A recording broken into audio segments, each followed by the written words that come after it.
Welcome to the MICU series, and this is going to be on pressors in the ICU.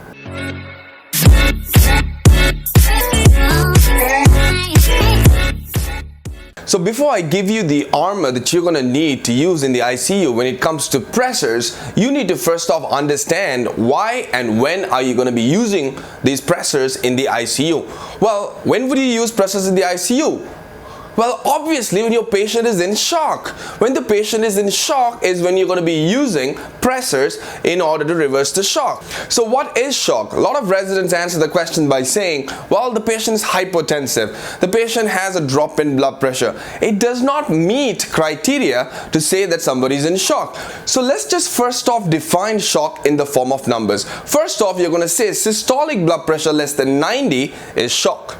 MAP less than 65 is shock. Now MAP is mean arterial blood pressure, which is 1/3 of systolic blood pressure plus 2/3 of diastolic blood pressure. That is known as your mean arterial pressure. So if you're going to say a systolic blood pressure less than 90 and a MAP less than 65, that is perfect. You got it. Alright, so these 2 points I want you to remember. When you're rounding in your ICU and your attending asks you what is shock, you're going to say systolic blood pressure less than 90 and a MAP less than 65. Awesome. Well, that is good enough if you were an intern or a simple PGY2 resident. But if you're a senior resident in the ICU, you need to have a little bit more of a complex understanding. So this is how you want to be seeing shock. A little bit more we're going to go into now. If you have a patient who's hypertensive at baseline, say his baseline blood pressure runs at about 160 systolic, if there's a drop in systolic blood pressure by 40 points or more, for instance, if there's a drop from 160 to 120 while the patient is not on any antihypertensive, if there is a drop in 40 points of your systolic blood pressure, that is also going to meet criteria for defining shock. Alright, so that's the third one you're going to know as a third year resident. Now, what else do we need to know? Imagine there is hypotension but does not really meet definition for all the other kinds of shock. No MAP less than 65, systolic blood pressure is greater than 90, and not much of a drop of 40 points. If there is ever evidence of end organ damage, say for instance your blood pressure is low but it does not meet criteria, but you're seeing evidence of end organ damage, such as what? Worsening kidney function, or there's elevated troponin because of poor myocardial perfusion, or is there production of lactic acid indicating that the patient is actually hypoperfusing, that automatically means your patient is in shock. So it's more of a complex understanding as opposed to just putting arbitrary numbers. Arbitrary numbers are important, but you need to understand shock in a much deeper level. So remember, evidence of end organ damage is indicative of shock. Awesome. Now last but not least, my favorite definition of shock is gonna be cellular level hypoxia. Every cell in your body, if it is not getting oxygen, to me that is shock. Cellular level hypoxia. I'm going to go into this specific definition a lot when I'm going to do the lecture on septic shock. So for now, I want you to keep saying cellular level hypoxia and see what you can come up with until we speak more about it in the septic shock lecture. But remember, hypoperfusion to any cell in your body is the ultimate definition of shock.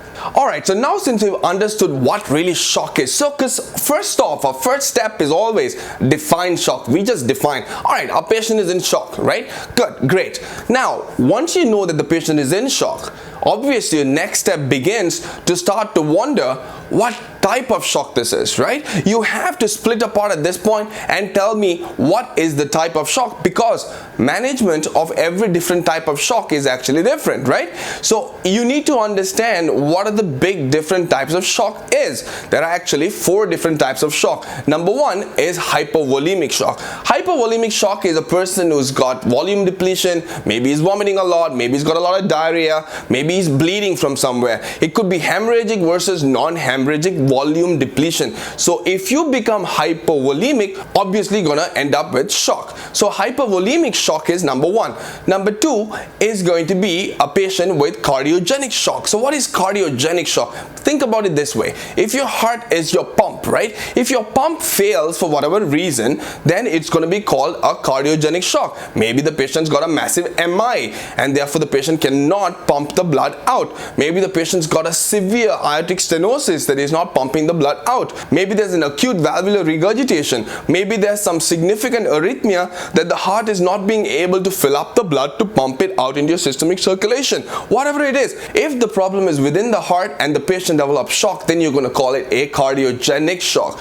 Number 3 is going to be obstructive shock. The classic obstructive shock that we all know of is a massive pulmonary embolism. Imagine a big clot sitting in your pulmonary artery, preventing the flow of blood through the right ventricle into the pulmonary circulation. You're completely shutting off the entire circuit, aren't you? If you're not going to pump blood through the pulmonary arteries into the lungs, you're not going to get venous return to the left side of the heart either. If you're not going to get venous return to the left side of the heart, clearly you're going to end up with shock. So obstructive shock, classic one is obviously pulmonary embolism, but there are other kinds as well, such as a tension pneumothorax, or the patient has got a cardiac tamponade. All of these are actually going to cause a obstructive type of shock. Number 4, last but not least, and in fact my favorite, is going to be your distributive shock.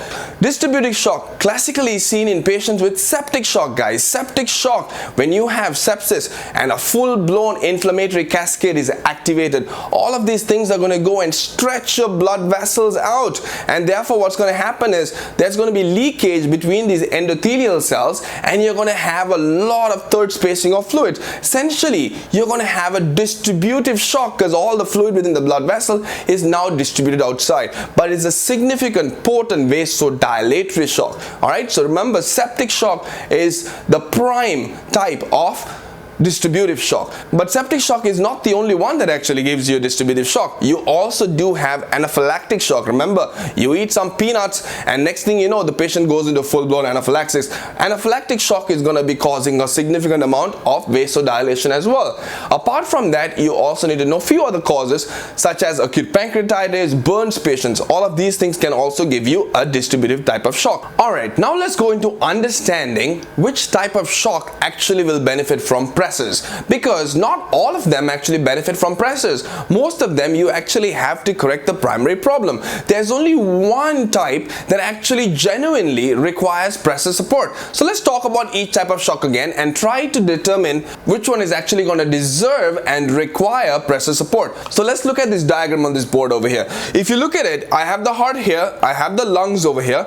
This is the left ventricle that pumps out the blood through the aortic arch, and this is the right ventricle that's pumping blood through the pulmonary arteries into the lungs. This is the venous return from the lungs to the left side, which is through the pulmonary veins, and then you have the venous return of the heart through superior vena cava and inferior vena cava. So now let's talk about each individual type of shock that we spoke about.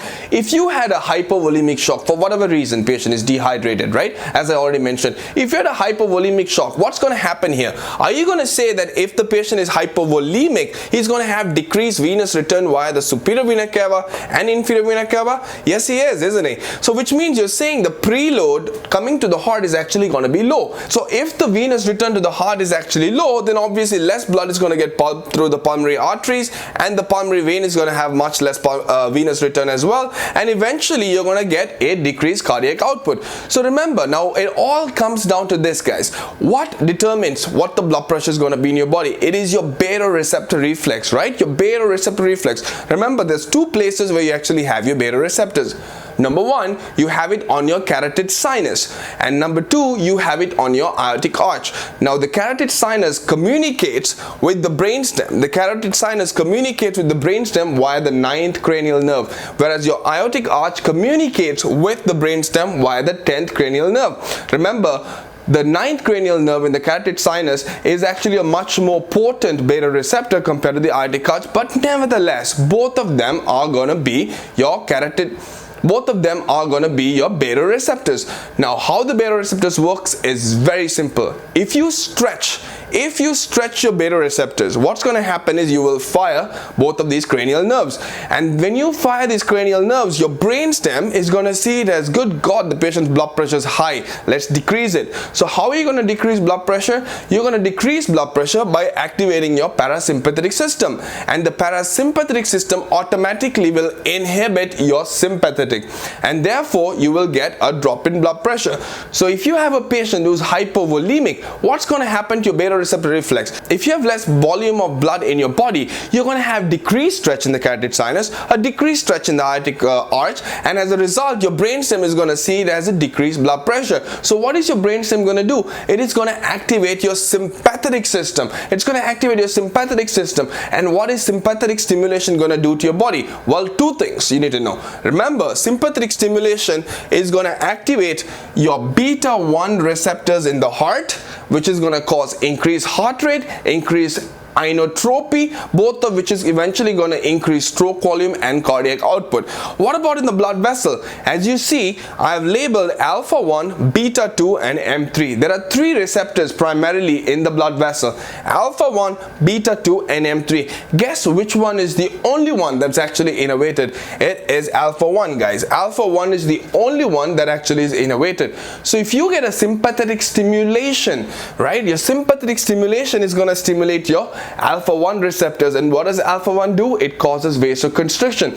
So if you look at a patient with hypovolemic shock, what do you think is going to happen to the patient's total peripheral resistance? Is he actually going to have vasoconstriction? Yes, he is. If he's already vasoconstricting, does he require pressors? I don't think so. So that's the first type of shock that technically would not require pressor support. That tells us that a patient with hypovolemic shock rather needs fluids than pressor support. Alright, so this is the first type of shock that technically doesn't deserve a pressor support. The next type of shock that we're going to talk about is cardiogenic shock. I told you, for whatever reason, if your heart inherently, maybe massive MI, or if the patient's got some valvular regurg or an aortic stenosis, whatever the reason may be, if your heart is not pumping blood out into the aorta, then you're going to call it a cardiogenic shock. Well, if you pump less blood out to the aorta, well, obviously there's going to be less blood to the aortic arch and less blood to the carotid sinus, both of which is going to tell your brainstem,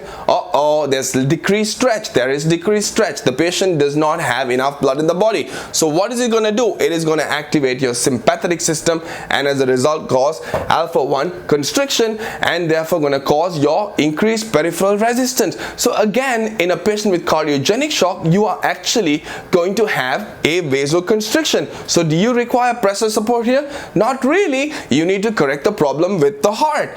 Awesome. Let's go to number 3. Number 3, I told you the patient probably has some form of obstructive shock. So obstructive shock, if you do have a large clot sitting here, right? If you have a large clot sitting here, or the patient's got a pericardial tamponade, or there's a massive pneumothorax that's going on within the chest, all of which is basically going to compress your pulmonary circulation right here and prevent the flow of blood from here, right ventricle, into the pulmonary circulation is cut off. If you cut the circulation, what's going to happen? Just follow the path. There's decreased blood return to the lungs, from the lungs to the left atrium and the left ventricle. Eventually there's going to be a decreased cardiac output. So if you have a decreased cardiac output into the aorta, it is the same thing. Less blood flow through your aortic arch, less blood flow through your carotid sinus. Your brainstem is going to see it as a decreased stretch, activating your sympathetic stimulation and causing vasoconstriction. So again, a patient with an obstructive type of shock inherently will have vasoconstriction, so does not require pressor. Awesome. Let's go to number 4, my favorite. Number 4 is the patient with a distributive shock. As I told you, the primary problem with the distributive shock, because of sepsis or anaphylaxis or some form of profound inflammatory condition that's causing significant vasodilation. So what happens is you undergo vasodilation, your blood vessel, your arterial system, what's going to happen is these vessels are going to get stretched out. It's going to get so stretched out that they actually start developing spaces in between them and they start to get leaky. So what happens is all the fluid seeps out from within the blood vessel into the third space. But primary problem in a patient with distributive shock is in fact significant vasodilation. The vessel is so vasodilated right now. So what do you do to a vasodilated vessel, guys? Don't you want to go there and squeeze it and say, get back together, get in shape so we can raise this blood pressure. Yes, that's what you're going to do. So distributive shock is when you're actually going to use a pressor. It is that straightforward. So why pressors? Because pressors are needed for distributive shock, not the other ones. Distributive shock, not like you're not going to use in the other ones. Yes, you may have to use it in the other ones, but the other ones you need to correct the primary problem. Hypovolemic, give fluid, give blood. Obstructive shock, decompress the tension pneumothorax, relieve the patient's massive pulmonary embolism by sucking that clot out or lysing the damn thing. Or if the patient got a massive cardiac tamponade, put a needle in there, do pericardiocentesis, relieve the problem is what I'm trying to get to. Number 3, as I said, if the patient's got a massive MI, go in there, do a cardiac cath and put a stent in there. If it's a valvular problem, fix the valvular problem. If it's an arrhythmia, take care of the arrhythmia. None of them actually require pressors because pressors does not fix the problem there. Whereas here in septic shock, it also doesn't fix the problem but definitely requires pressor support. Alright, so this is the table just outlining more of the causes of the 4 main types of shock for you guys to memorize or learn from as you need. We understood what are the types of shock and we know which type of shock actually deserves pressors. It's time to talk about the good stuff. Let's talk about pressors, which pressors you're going to play with in the ICU. Alright, pressor number 1. This is by far the best pressor that has ever existed. It is always going to be your first line, and this pressor is going to be called norepinephrine, also known as Levophed. So norepinephrine is the best drug. Why is it the best drug? Well, clearly there's been many studies which actually shown that Levophed actually works very well in these patients. So now, what is the mechanism of action of the pressor norepinephrine? Well, it works on 2 receptors. It works on your alpha-1 receptor as well as your beta-1 receptor. So clearly, a patient with distributive shock clearly needs alpha-1 stimulation, right? Because alpha-1 in the blood vessel, when you stimulate it, you're actually going to cause vasoconstriction. And vasoconstriction is what you need to raise the blood pressure in a patient with distributive shock. So awesome. Alpha-1 stimulation is going to be happening with Levophed or norepinephrine. Now, with norepinephrine, you're also going to get a beta-1 stimulation, which is good because beta-1 stimulation is going to give you some amount of increased heart rate. It is going to give you increased inotropy, which is increased contraction. So when you get an increased contraction and increased heart rate, that's also going to increase your stroke volume and cardiac output, which is going to raise your systolic blood pressure. So awesome. Norepinephrine is always going to be your favorite drug, guys. You will always use norepinephrine first. Your patient is in shock. Doc, what am I going to do? Start the norepinephrine. Doc, the patient's hypertensive, patient's blood pressure is dropping. What do I do? Start the norepinephrine. From now on, until eternity, until something changes. For now, you guys as third year residents need to know, if a patient is in shock, your first line is always and always going to be norepinephrine.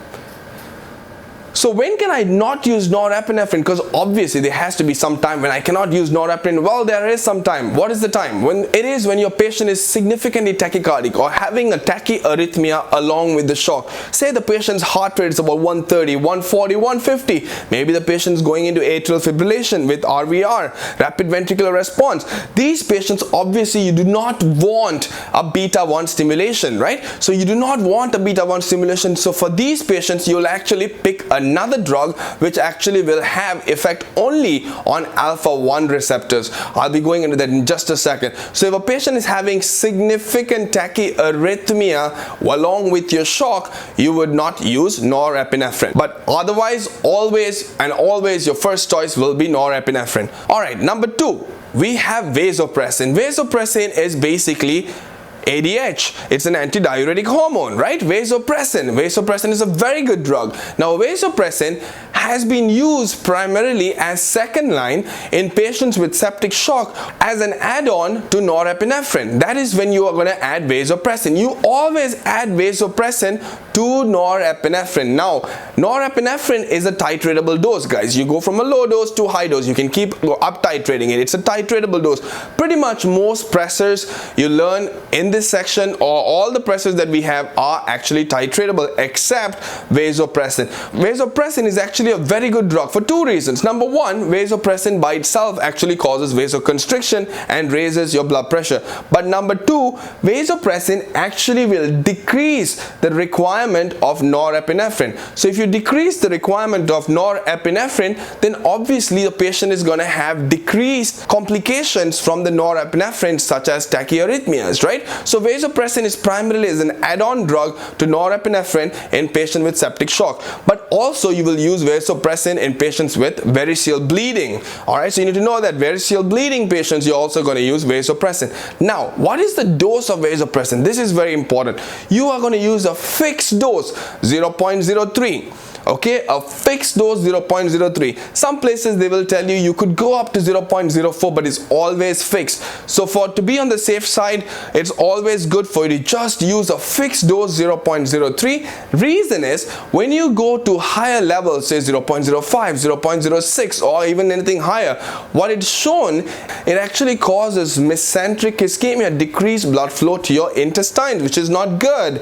All right, so mesenteric ischemia is a major problem with vasopressin at much higher doses, but apart from that, it also causes certain amount of cardiac malperfusion as well. So because of these two reasons, because of increased intestinal perfusion and decreased cardiac perfusion, we stop vasopressin as a fixed dose, 0.03 units, that's it. Why is mesenteric ischemia bad? Think about it this way. Imagine a patient who's actually not in septic shock, and you started the patient on any pressor that actually causes decreased mesenteric perfusion. The problem with decreased mesenteric perfusion is you're going to cause translocation of your gut flora into your bloodstream.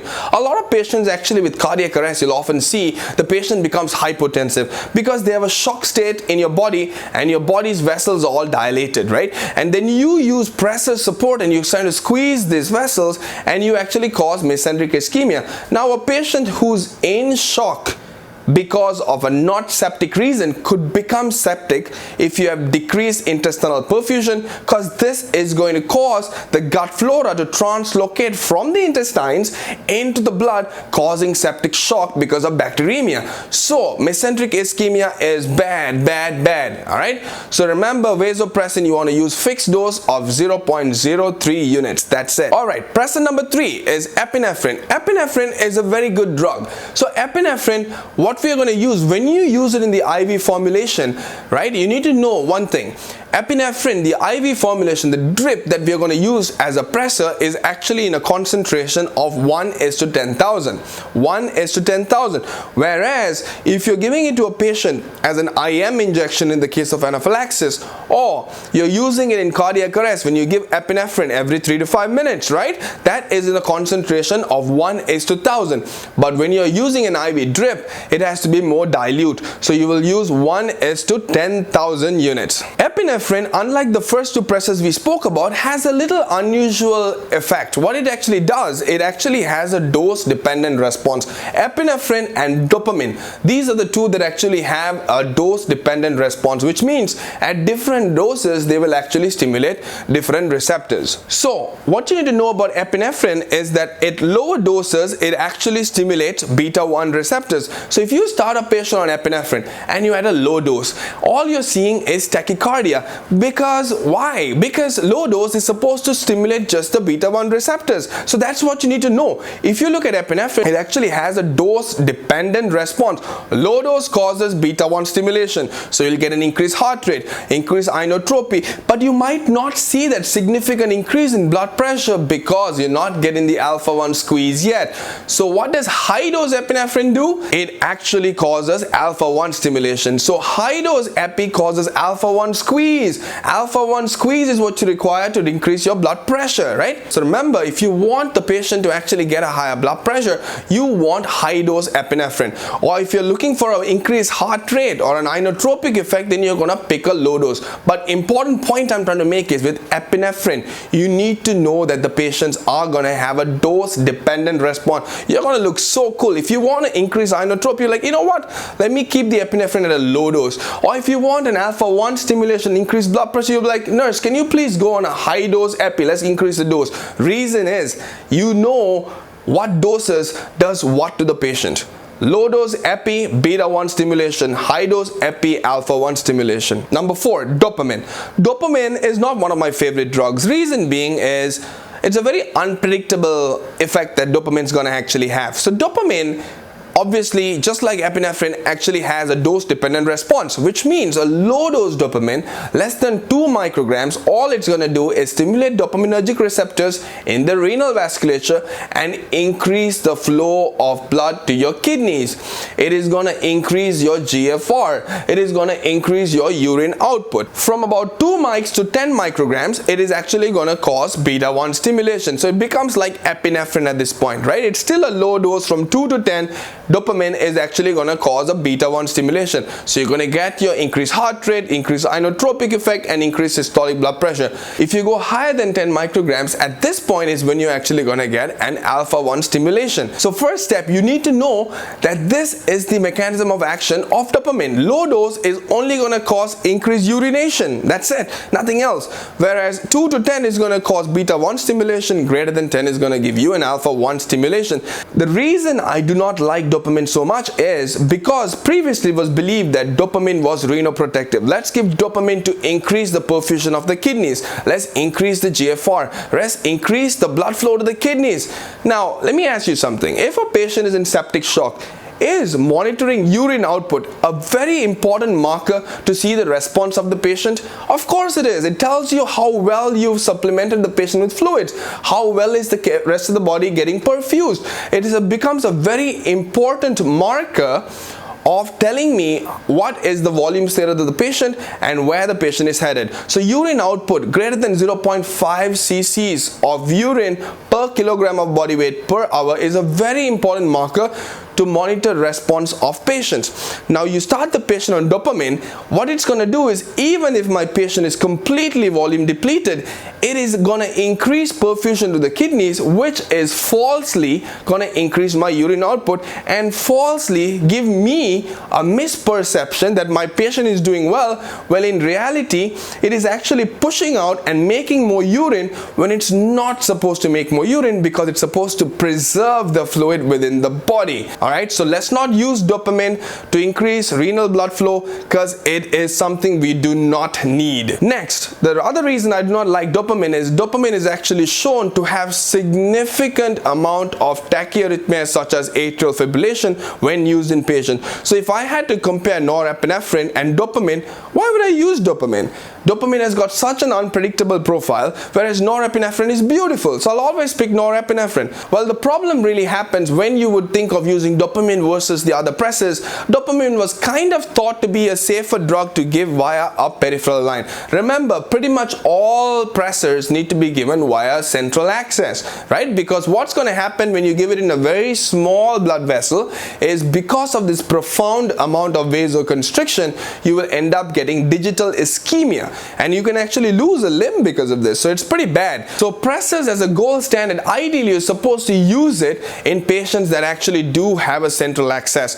But dopamine was kind of thought to be a drug which was more safer to give in peripheral line. So when you're in the hospital and your patient suddenly becomes hypotensive and does not have a central access, obviously the team would decide at this point, hey, you know what, let's start dopamine peripherally. It's fine, it's better. Well, there's multiple studies out there that actually proven if you actually use a larger gauge peripheral IV access, you can still go ahead and use the other pressors as well. There's no reason for you to pick dopamine over any of the other pressors.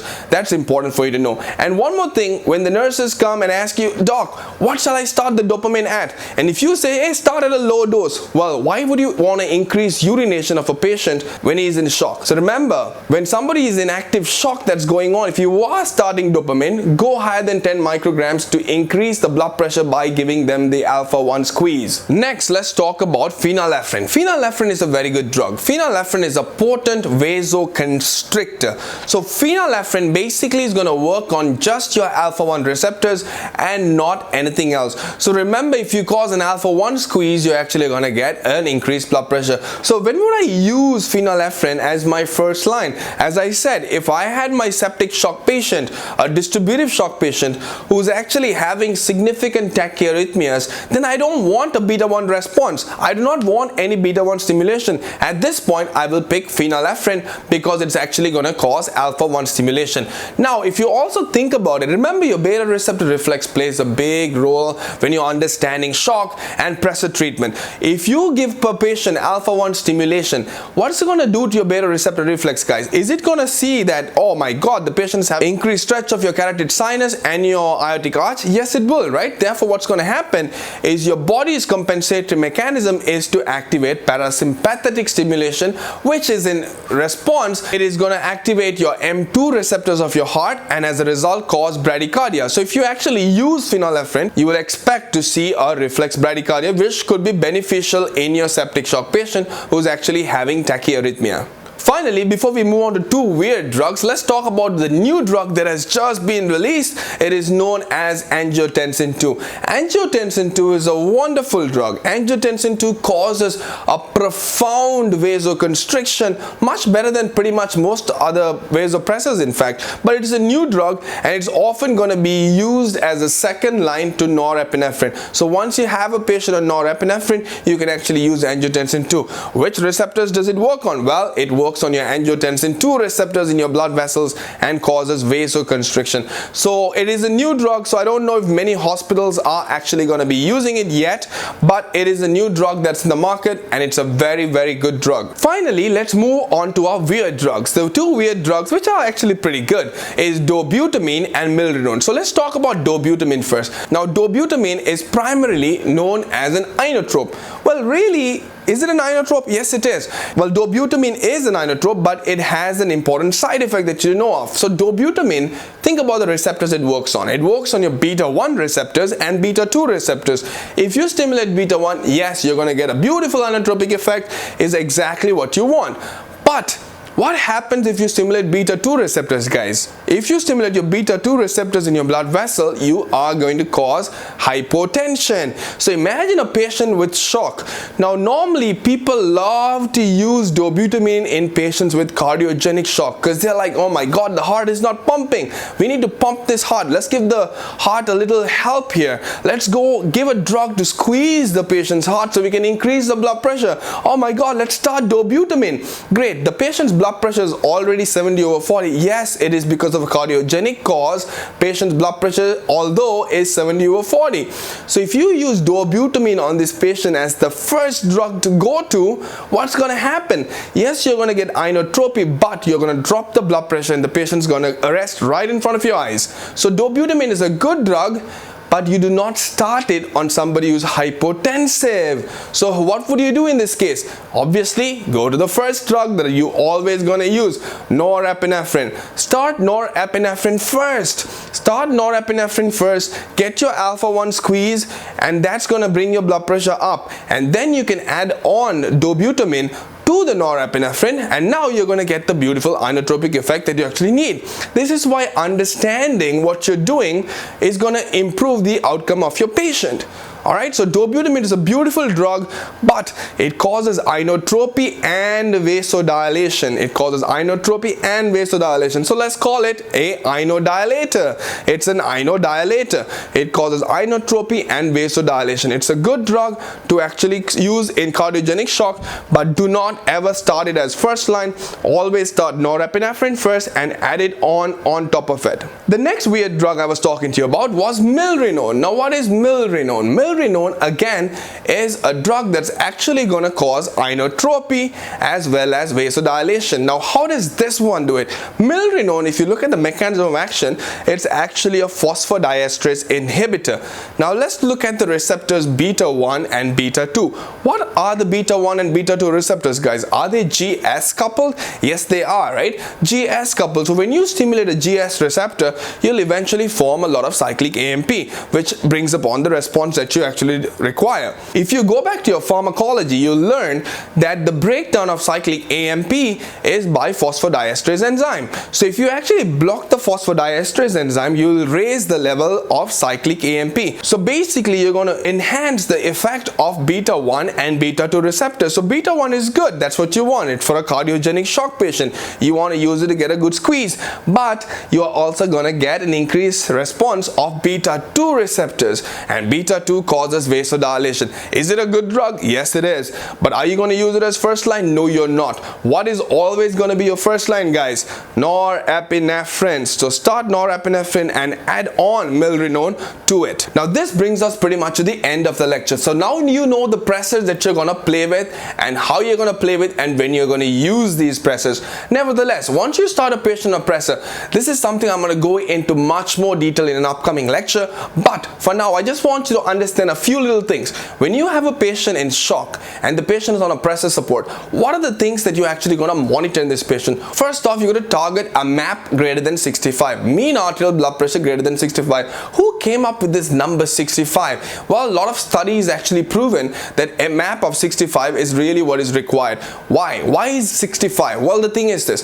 Think about your vital organs in your body, which is such as brain, your heart, your mesenteric, your intestine, as well as your kidneys, right? So if you think about an important pressure, what is the blood pressure that's required in your body in order to perfuse these vital organs? So what is the minimum amount of blood pressure that's required to perfuse these organs? So if you look at the brain, it's about 50 to 60. Heart, again, about 60. The intestines, about a MAP of 60. Kidneys also is a MAP of about 60s. So really, you need about 60 to 65 MAP to perfuse your vital organs. Then you'll be like, oh great, that's awesome. So that's why you're targeting 65. That's excellent. So why not we target a higher MAP then? Why don't we target 85 MAP? A lot of studies actually try to use that MAP of using a higher MAP. But what is the problem of attaining a higher MAP? You are going to use more pressors, and every drug comes with this side effect, guys. If you go on a higher pressor dose, you're going to get significant tachyarrhythmias. You're going to get a significant amount of mesenteric ischemia with translocation of normal blood flow and worsening sepsis. You are going to have a lot of ischemic necrosis of your skin, digits. Using more pressors is not a good thing. You want to use as minimal pressors that is required to perfuse your vital organs. So MAP of 65, and that's the end of the story. Not more, not less. MAP of 65 is what you're going to target. Awesome. So MAP of 65 is number one point that you have to know. Next, most of your patients are going to have a central venous catheter. So every day it is your duty to make sure the patient's tank is full. What do I mean by that? Yes, septic shock patients, obviously you're going to use pressors, but the number one rule in a patient in septic shock is fluids. How much fluids? 30 ml per kg. 30 ml per kg was the amount of fluid as an initial resuscitation that was discussed in the Surviving Sepsis campaign. So 30 ml per kg is what you're going to give initially. However, there's a lot of talk about maybe we should cut down, maybe we should go up. Doesn't matter. Important thing for now is you need to give fluids first. So make sure your tank is full, which means your blood vessels are full before you can squeeze it. If you squeeze an empty vessel, you're not going to get a blood pressure. All right, you need fluid in your blood vessel.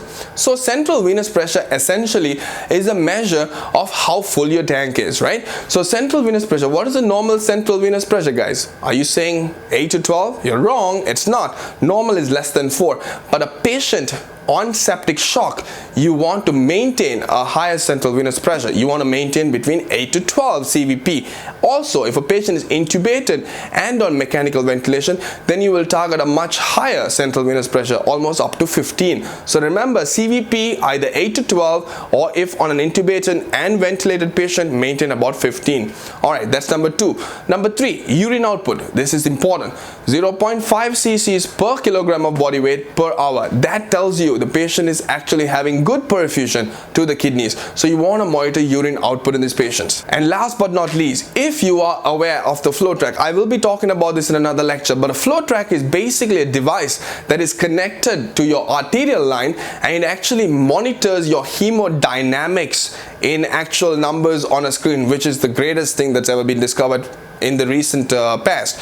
Now, if you look at the flow track, the number you're interested in is SVRI, Systemic Vascular Resistance Index. Systemic Vascular Resistance Index is basically like your total peripheral resistance. You want your SVRI about 1900 to 2300. This is your normal total peripheral resistance, or your Systemic Vascular Resistance Index. It is how much your vessel is getting squeezed. So remember, if you're having your patient on septic shock and connected to a flow track, you want your Systemic Vascular Resistance Index to be about 1900 to 2300, not more, not less, but within this range. Well, these are just the few parameters I want you to monitor in your patient until I come up with the next lecture on static and dynamic monitoring of patients in the ICU. When you learn that one, you're going to get much more depth into every little thing, including the flow track. Lastly, just to finish up, I just want to mention about two important things that we have to follow in all our patients in the ICU. Number one is sugar levels. Number two is the patient on DVD prophylaxis.